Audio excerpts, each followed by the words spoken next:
নামাজ পড়িলেই পাইবা না, তহজিবিটা নিলে পাইবা না আল্লাহ রে। কোরআন কিতাব পড়লেই পাইবা না। এই জন্য আল্লাহ সুবহানাহু ওয়া তাআলা কোরআন মাজিদে ঘোষণা দিয়ে দিয়েছেন যে পৃথিবীর অধিকাংশ মানুষ ঈমান আনার পরেও মুশরিক, ঈমান আনার পরেও মুশরিক। আল্লাহর দাসত্বে যখন সরিষা সমপরিমাণ অংশীদার আপনি কাউকে দিবেন, শেয়ার দিবেন, ভাগ দিবেন, চুল সমপরিমাণ, তখন আপনি শিরক করলেন।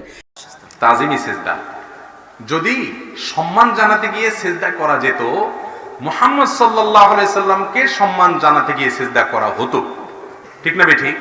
সেটা যেহেতু হয় নাই, তার চাইতে বেশি সম্মান পাওয়ার হকদার কেউ আর না। অতএব অন্য কারোর ক্ষেত্রে তাজিমি সেজদা এটার কোনো সুযোগ নাই।